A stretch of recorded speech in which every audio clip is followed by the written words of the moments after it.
Hello, I am live. So welcome to my channel. And today I was thinking about the time change. I had got up this morning at 5 a.m. and I was so tired. I don't usually teach at 5 a.m. Obviously, I'm in the Eastern time zone. And so I'm kind of spoiled. And I was teaching at a lot of 5 a.m.s or wanting 5 a.m.s when I was doing B&M school. But now that I'm home every day, I don't have to get up at 5 a.m. So very few times, once or twice a week, sometimes I get a 5 a.m. And so my 5 a.m. this morning requested for a 4 a.m. And honestly, this student, she is a really sweet little girl and everything, but she kind of looks down and she loves to draw. She's like probably a prodigy artist.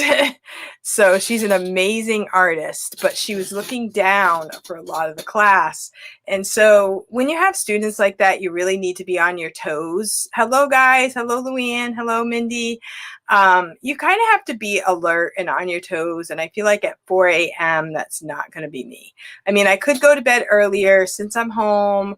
I could just try. My husband actually gets up really early. He gets up at 4. 4, I think he got up at 4 this morning. Most days he gets up at 4:30, sometimes 4.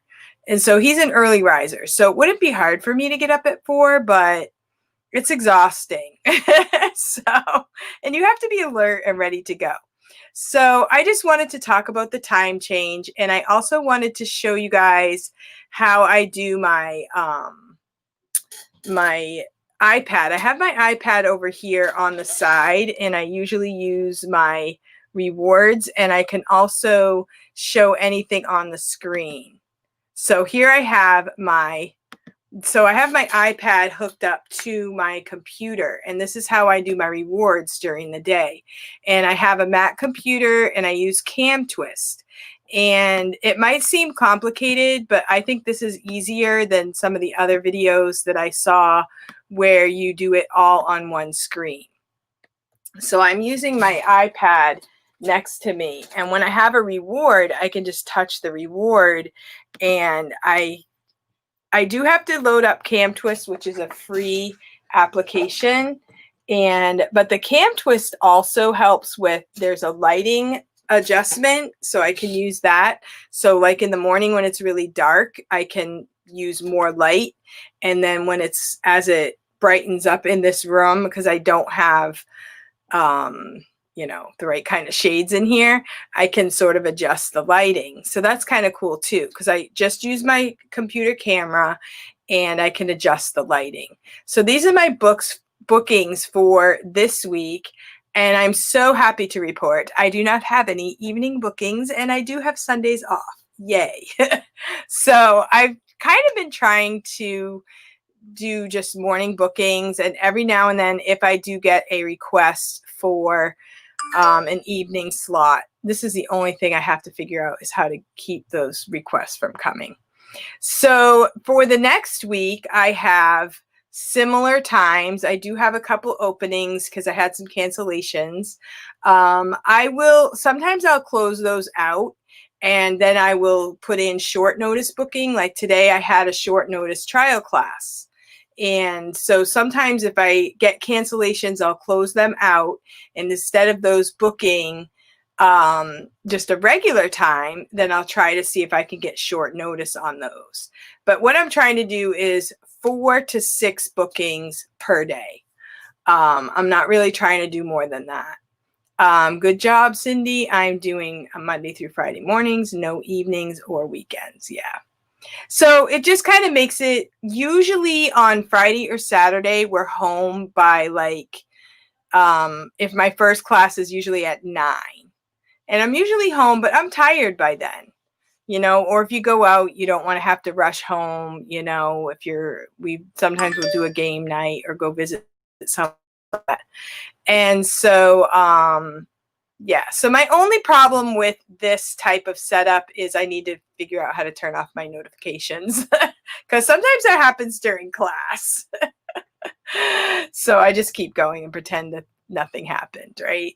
So what I usually do is, so I have these bookings And so for the following week is my frenzy for next week. So I will open up that week. And so I have one requested for 8 p.m. Okay, so that's a requested time. There is a name there. It says saved.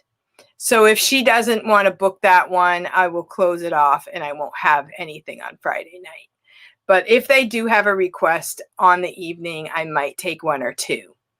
There's a few students I thought of I'm kind of haven't seen in a while. So I might send out some e-cards because I do miss them.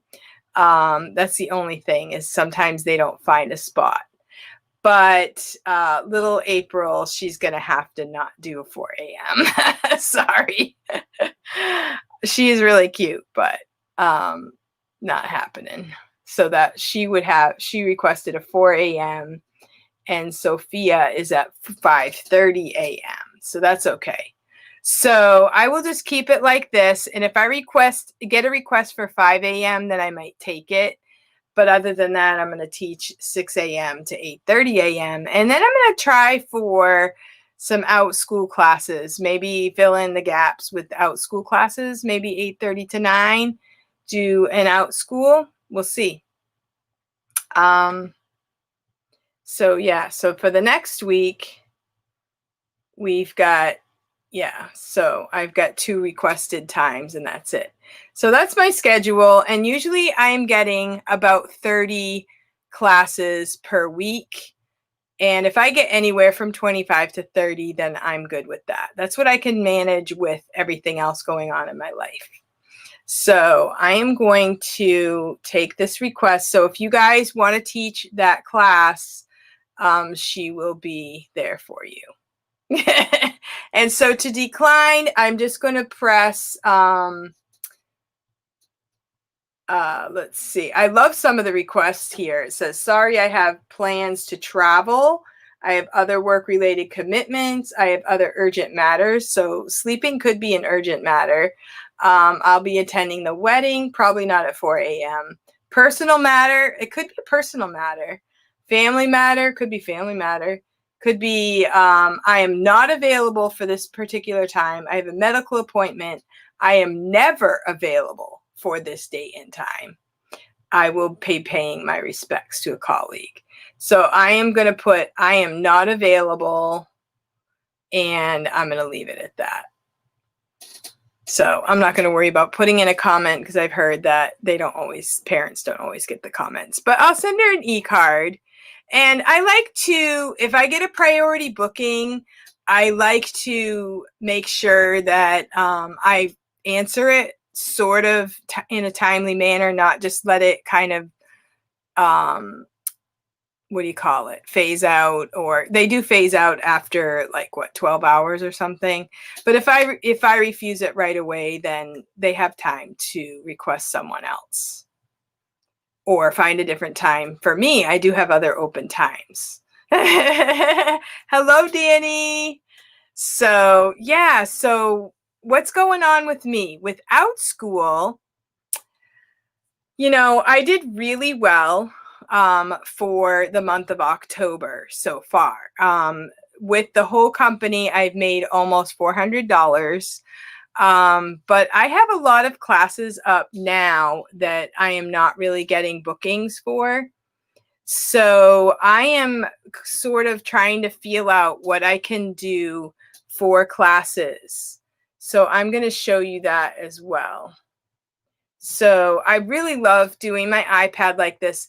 Going back to the iPad and the cam twist, this is really cool too, is I can put up a text box. Okay, so here I have out school. I have a text box. Is that working?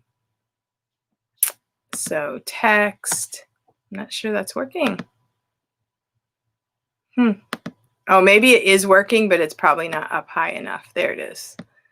Yeah, because it's StreamYard. Okay, so I can put something in this text box also. So if you have a Mac and you want to know how to use Cam Twist, it really is pretty easy.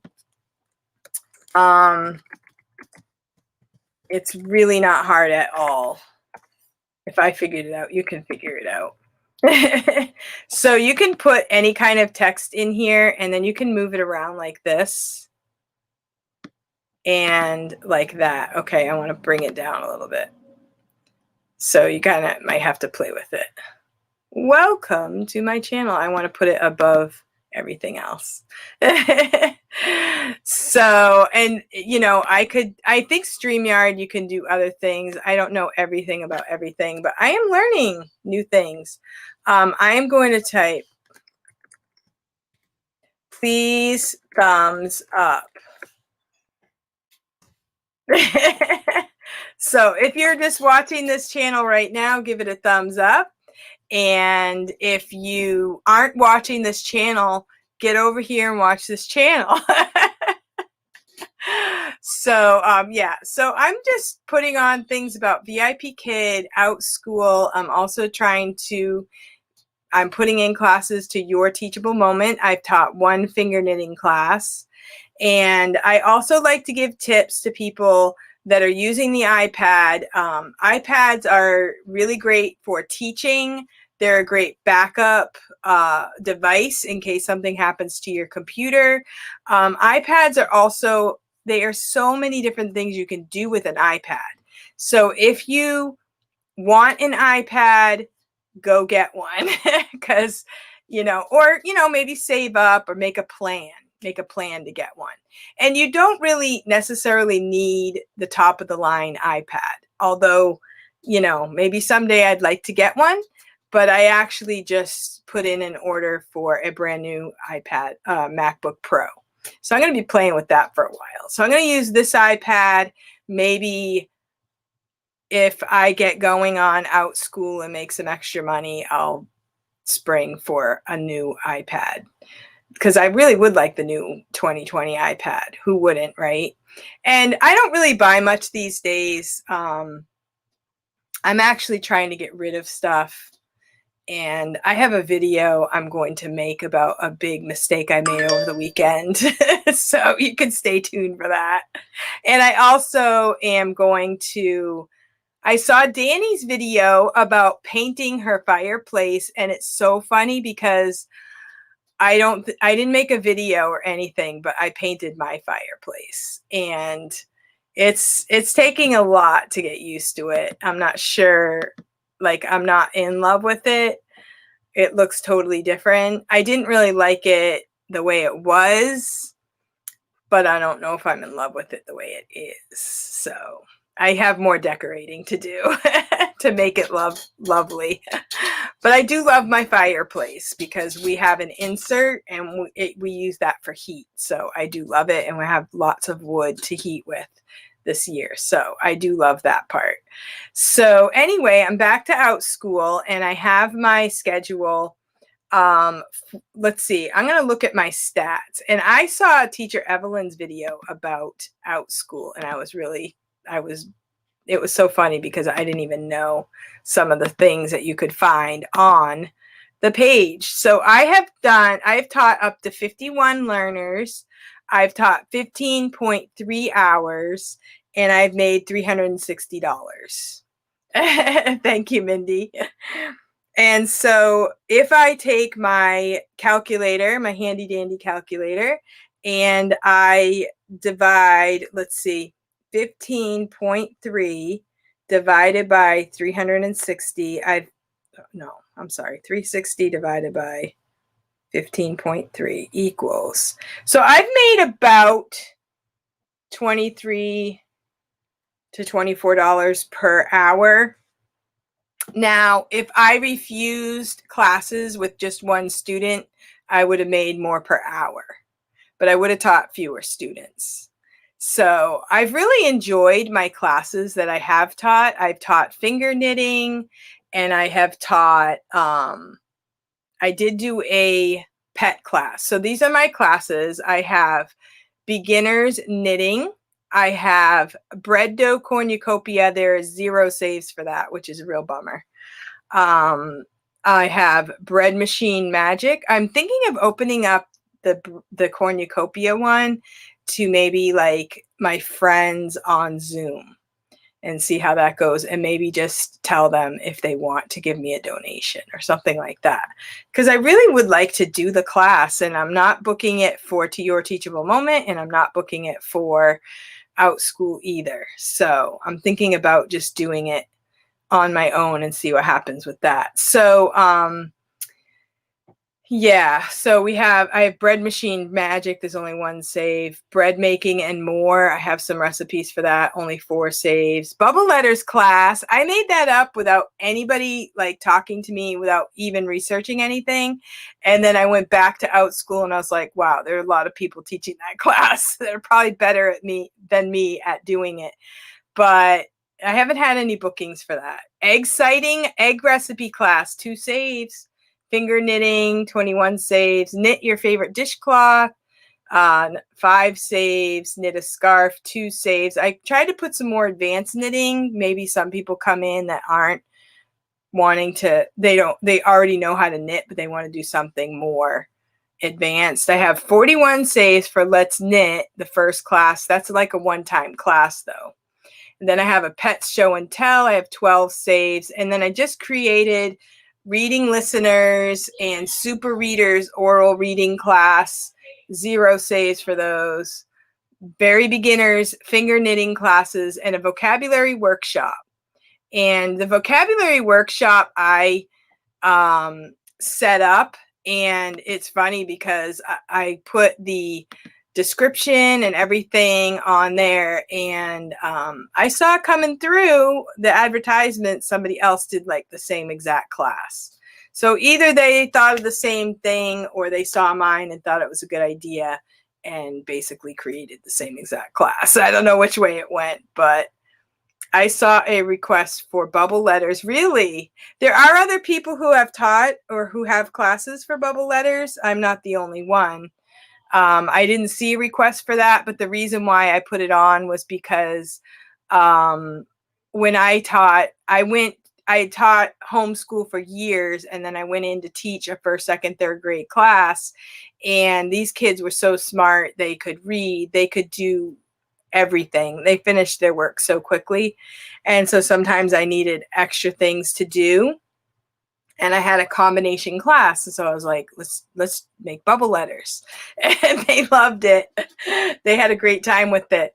And it's something that I've used through the years, you know, when you create your own little posters or anything you do, like reports and things like that. I really like knowing the skill of bubble letters. And some people really want to know how to do it. So that's why I did it. But I haven't had anybody request it. Now, I don't know if OutSchool, like, I think they put you out as a new teacher at the beginning. So maybe that's why people saw my name, and now I'm like at the bottom of the pile or in the pile somewhere, and I'm not getting noticed at all. So I had like 2 kids for finger knitting yesterday. I have a knitting class today with 2 learners. And I don't have much going on with my classes, which is a real bummer. So I've just got a couple here and there. It has been nice. Like once I got going, I have 1 learner today. So once I got going, it was nice to, you know, you get your little bits of money every so often. Money's coming in and stuff like that. So, yeah, so that's been really good. So, but it's been a little sparse right now. So I really would like to get going with the OutSchool. And I got a new computer because I want to, you know, get more into being able to do more things so that I can make more money. I would really love to be able to make in like one class what I'm making with all my 5 or 6 classes for a VIPKID. That would be really fun. But I feel like VIPKID continues the program and it's more reliable. Like even if I started a class and people liked it for 4 weeks, there's no telling they're going to like another class for another 4 weeks for OutSchool. I feel like that's more sporadic. So I was talking to my husband about how I love the VIP Kid program because it has a set curriculum, and the students, like, even if their teacher's sick or their teacher doesn't show up or their teacher takes a week off, their curriculum continues going. So even if they really like their teacher, if their teacher can't be there, their education goes on, you know, their curriculum goes on. So I feel like that works really well for the student, and it works really well for the teacher. It's kind of a low stress thing for the teacher. So I really like that aspect of VIP Kid. It's not just the fact of creating a class, it's being able to attract the parents, being able to provide what they actually want, and having a consistent bookings and ongoing reading classes are booking for me. Yeah, I haven't gotten, so that's why I created the reading classes, because some people said that they wanted that. Mine are more for kids who already read, but I did put in a tutoring class, so that could be for any level, like any teacher, any parent, you know, with any level kid. But the ones I had for reading this was for like kids that are already reading, and I have materials that we would read together that they could read out loud as a group and that kind of thing. And the other thing that kind of is complicated is the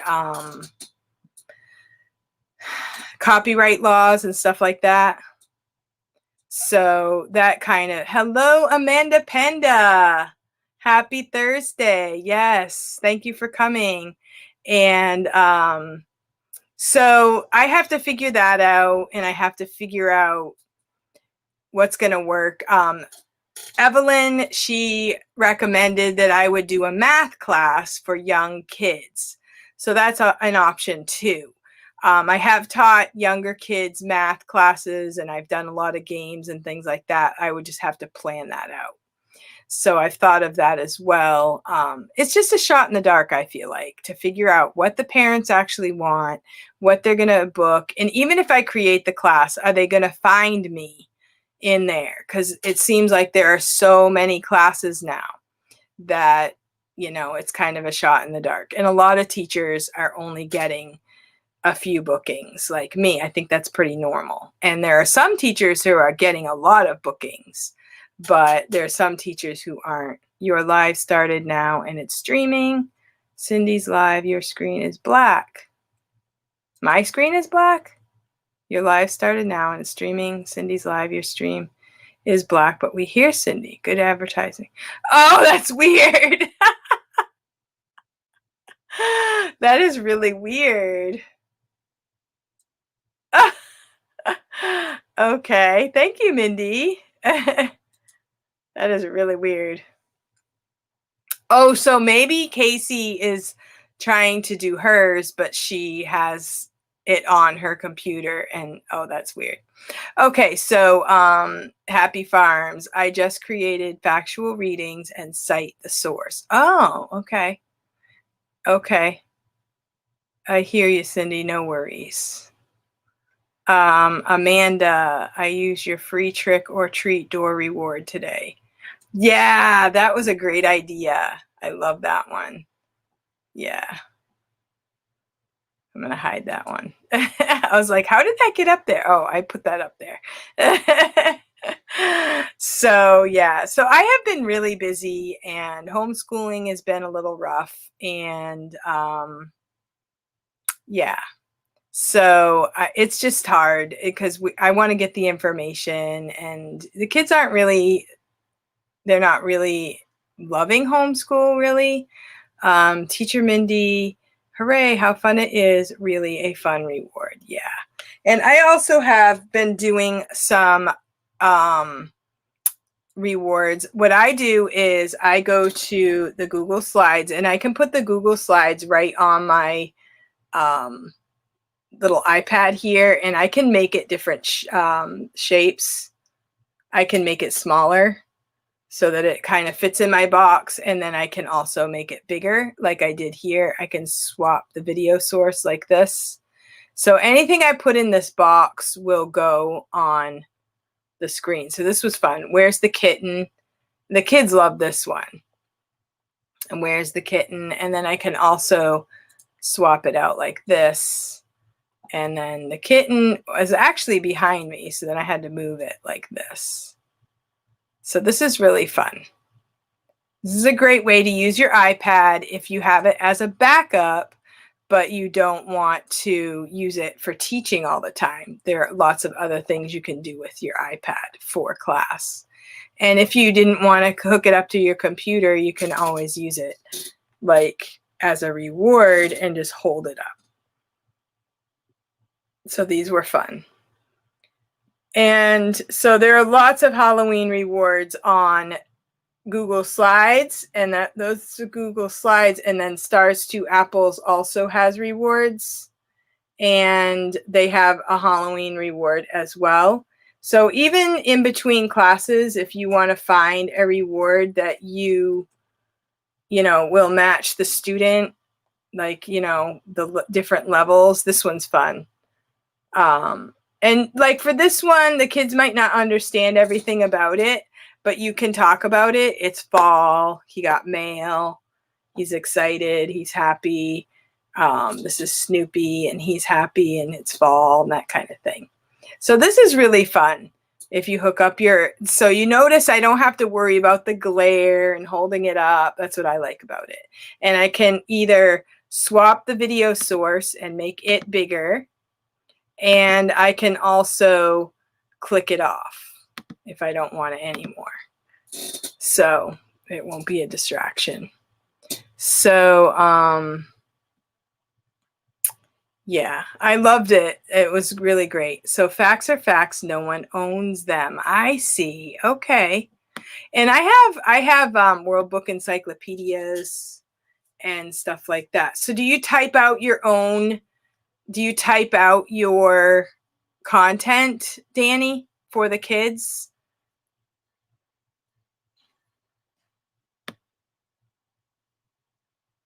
Okay. I type up Google Slides presentations with animal facts and photos. Oh, that's awesome. Okay. Yeah, that works. So yeah, so you can just put the animals. I have these from the dollar store. I don't think these would be copyrighted. Something like this. I got these from the dollar store. But sometimes these types of books they have hard words for little kids. So I like to find books that have like the language for the younger kids if you're teaching younger kids. My Finest Star rewards I created all went away when I got my new phone.